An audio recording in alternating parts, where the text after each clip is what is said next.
নমস্কার বন্ধুরা, Prius cooking হাবে সবাইকে স্বাগত জানিয়ে আজকে নিয়ে চলে এসেছি দুর্দান্ত স্বাদের একটা ডেজার্ট রেসিপি।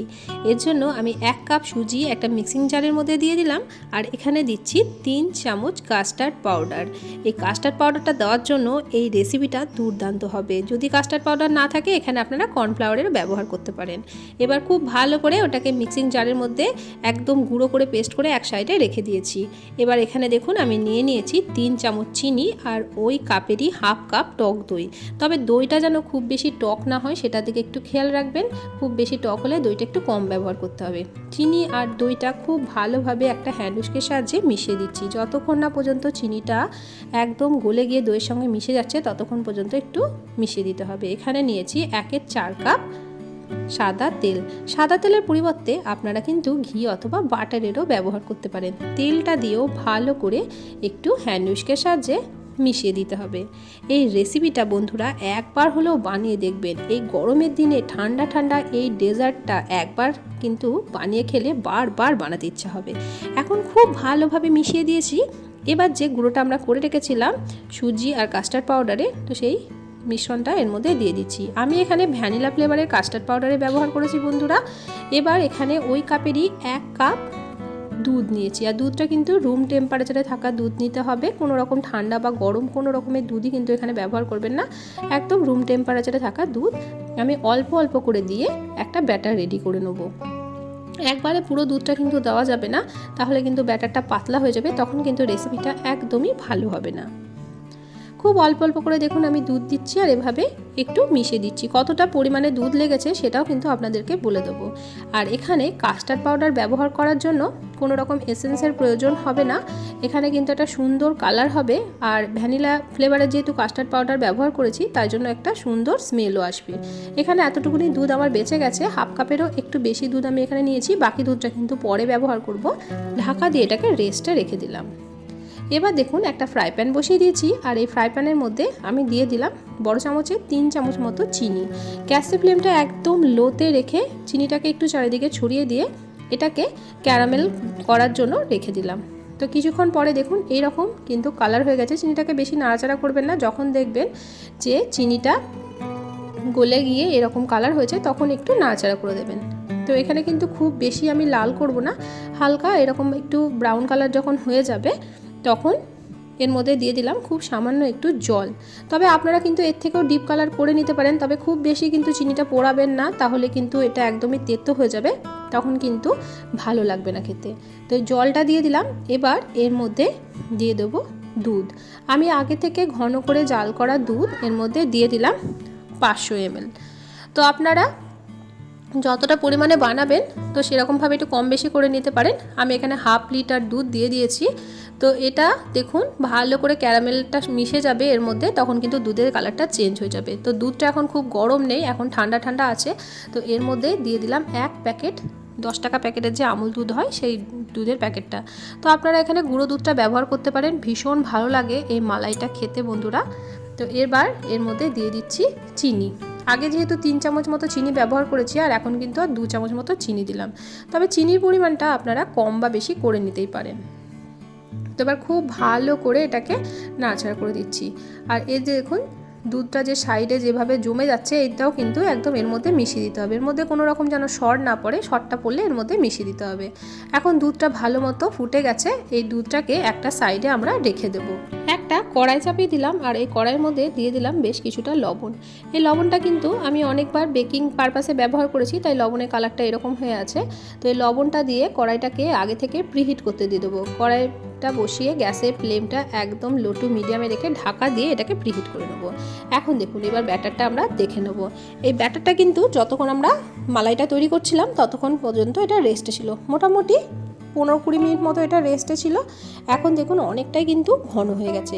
এবার যে বাকি দুধটা ছিল সেই দুধটা অল্প অল্প করে এর মধ্যে আমরা মিশিয়ে দেবো। বন্ধুরা আজকের রেসিপিটা কে কোথা থেকে দেখছেন অবশ্যই কমেন্ট করে জানাবেন। আপনাদের সুন্দর সুন্দর কমেন্টেই কিন্তু আমি রান্নার উৎসাহ পাই। ভিডিওটি ভালো লাগলে প্রিয়জনদের সঙ্গে শেয়ার করতে কিন্তু ভুলবেন না। চ্যানেলে নতুন বন্ধু হয়ে থাকলে চ্যানেলটিকে সাবস্ক্রাইব করে পাশে থাকার অনুরোধ রইল। পাশে থাকা বেল বাটনটিকে প্রেস করে অল নোটিফিকেশানটা অন করে রাখবেন, যাতে এরকম নিত্য নতুন কোনো ভিডিও দিলে সবার আগে আপনাদের কাছে নোটিফিকেশান পৌঁছে যায়। তো এখন অল্প অল্প করে পুরো দুধটাই কিন্তু এর মধ্যে মিশিয়ে দেবো। তবে দুধের পরিমাণটা আপনাদের কম বা বেশি লাগতে পারে, খুব বেশি কিন্তু পাতলা হবে না, আবার একদম ঘনও হবে না। আপনাদেরকে ব্যাটারের ঘনত্বটা আমি দেখিয়ে দিচ্ছি। খুব ভালোভাবে হ্যান্ড উইস্কের সাহায্যে এটাকে কিন্তু ফেটিয়ে নিতে হবে বন্ধুরা। এখন দেখুন এটা কিন্তু ফেটানো হয়ে গেছে। এবার সব শেষে দিয়ে দিলাম 1 চামচ বেকিং পাউডার, আর ওই চামচের 4 ভাগের 1 ভাগ দিচ্ছি বেকিং সোডা বা খাবার সোডা। খাবার সোডার কিন্তু খুব অল্পই দিতে হবে। খুব ভালোভাবে এই বেকিং পাউডার আর বেকিং সোডাটাকে হ্যান্ড উইস্কের সাহায্যে মিশিয়ে দিতে হবে। এটা খুব ভালো করে কিন্তু মিশিয়ে নিতে হবে। আর এটা মেশানোর পর কিন্তু এই ব্যাটারটাকে আর রেস্টে রাখা যাবে না, সঙ্গে সঙ্গেই কিন্তু এটা তৈরি করে নিতে হবে। এখন আপনাদেরকে আমি ঘনত্বটা দেখিয়ে দিচ্ছি। তো খুব ভালোভাবে মিশিয়ে দিয়ে এবার দেখুন একটা হাতার সাহায্যে এরকমভাবে, এই দেখুন এরকমভাবে ওপর থেকে ফেললে এরকমই একটা ঘনত্ব হবে, খুব মোটাও না আবার একদম পাতলাও না। এবার আমি এখানে 5টা বাটি নিয়েছি, আর বাটিগুলোর মধ্যে ভালো করে তেল বুলিয়ে এরকমভাবে একটু আটা দিয়ে কোটিং করে নিয়েছি। তো এবার এই ব্যাটার থেকে আমি প্রথমে 1 হাতা করে ব্যাটার এই বাটিগুলোর মধ্যে দিয়ে দেব। ব্যাটারটা কিন্তু ভর্তি ভর্তি করে দেওয়া যাবে না বন্ধুরা, কারণ এগুলো অনেকটাই ফুলে যাবে, তখন কিন্তু এই বাটি থেকে বেরিয়ে যাবে। তাই ব্যাটারটা কিন্তু একটু কম করে দিতে হবে। তো আমি এখন দেখুন 1 হাতা করে প্রথমে দিয়েছি, আর এখন আরও 1 চামচ করে দিয়ে দিচ্ছি। আমি যতটা ব্যাটার তৈরি করেছিলাম এই 5 বাটিতেই কিন্তু আমার হয়ে গেছিলো বন্ধুরা। তো আপনাদের যদি ব্যাটারটা কম বেশি হয় তো আরও কিছু পাত্রের মধ্যে দিয়ে দিতে পারেন। তো আমি খুব ভালো করে ওগুলোকে ট্যাপ করে নিয়েছি। এখন এই প্রিহিট করা কড়াইটা ঢাকনা খুলে দিলাম, একটা স্ট্যান্ড বসিয়ে দিলাম। এবার এগুলোকে আমরা বেক করে নেব। এর জন্য এই কড়াইয়ের মধ্যে একটা থালা বসিয়ে দিলাম। এই থালার মধ্যে এবার এই বাটিগুলোকে বসিয়ে দেবো। তো একসঙ্গে সব বাটিগুলো কিন্তু আমার আটেনি, এখানে আমার 4টে বাটি এঁটেছিল। তো আর একটা কড়াইয়ে আমি আর একটা আলাদা করে বেক করে নিয়েছিলাম। তো এটা কিন্তু এখানে আটবে না, তো এটাকে আমি আলাদাভাবে আর একদিকে বেক করে নিয়েছিলাম। একই রকমভাবে কিন্তু আমি এটাকে বেক করে নিয়েছি। এবার ঢাকা দিয়ে এটাকে প্রায় 30 মিনিট মতো বেক করে নিয়েছি। আর 30 মিনিট পর দেখুন আমি চেক করে নিচ্ছি, সুন্দরভাবে কিন্তু এটা উঠে গেছে। তো এই সময়টা কিন্তু কম বেশি একটু লাগতেই পারে। আর গ্যাসের ফ্লেমটা কিন্তু মিডিয়ামে রেখে এটাকে বেক করে নিতে হবে। আর এভাবে টুথপিক দিয়ে চেক করে নেবেন, যখন দেখবেন টুথপিকটা ক্লিন আসছে তখন কিন্তু এটা হয়ে গেছে। একদম কিন্তু ঠান্ডা করে তারপর এটাকে ডিমোল্ড করব। তো আপনাদেরকে একটা ডিমোল্ড করে দেখাচ্ছি। এভাবে একটা স্প্যাচুলার সাহায্যে এভাবে চাপ দিলেই কিন্তু সুন্দরভাবে উঠে যাবে, একটুও কিন্তু আটকে থাকবে না। তো এখানে দেখুন আমি একটা প্লেট নিয়েছি, আর প্লেটের উপরে এভাবে এটাকে দিয়ে দিলাম। আর এটা কিন্তু কেকটা হালকা হালকা একটু গরম আছে, আর এটা একদম নরম তুলতুলে স্পঞ্জি আর জালিদার তৈরি হয়েছে। এটা কিন্তু শুধু শুধু খেতেও ভীষণ ভালো লাগবে। এবার এর ওপর থেকে দিয়ে দিচ্ছি এই মালাইটা কিন্তু এখন হালকা একটু গরম করে নিয়েছি, একদমই ঠান্ডা হয়ে গেছিলো। তো এবার এই ওপর থেকে গরম গরম মালাইটা দিয়ে দিচ্ছি। তো এই মালাইটা দেওয়ার সঙ্গে সঙ্গে দেখছেন তো কত সুন্দরভাবে মালাইটা টেনে নিচ্ছে, একদম কিন্তু মালাইটা সঙ্গে সঙ্গে কিন্তু শোক করে নেবে। তো এবার এটাকে ফ্রিজের মধ্যে আমরা রেখে দেবো, আর ঠান্ডা ঠান্ডা পরিবেশন করব। একই রকমভাবে বাকিগুলোকেও আমি দেখুন এর ওপর থেকে মালাই দিয়ে দিচ্ছি। আর এটা কিন্তু ফ্রিজে রেখে ঠান্ডা ঠান্ডা খেতে দারুণ লাগে।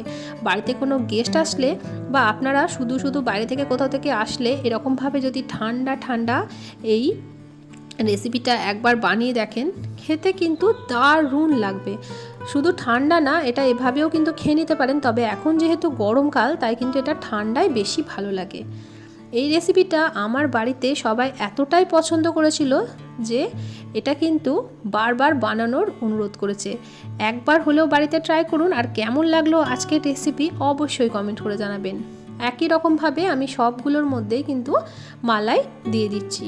আর এই মালাইটা দেওয়ার জন্য মালাইটা যখন সোক করে যাবে তখন কিন্তু একদম স্পঞ্জি জালিদার নরম তুলতুলে হয়ে যাবে, যেটা মুখে দিলেই মিলিয়ে যাবে। কেমন লাগলো আজকের রেসিপি অবশ্যই কমেন্ট করে জানাবেন। রেসিপি ভালো লাগলে প্রিয়জনদের সঙ্গে শেয়ার করতে কিন্তু ভুলবেন না বন্ধুরা। আজকের মতো এই পর্যন্তই, দেখা হবে অন্য দিন অন্য একটা রেসিপির সাথে। সবাই ভালো থাকবেন, সুস্থ থাকবেন, সাবধানে থাকবেন। রেসিপিটা দেখার জন্য সকলকে অসংখ্য ধন্যবাদ।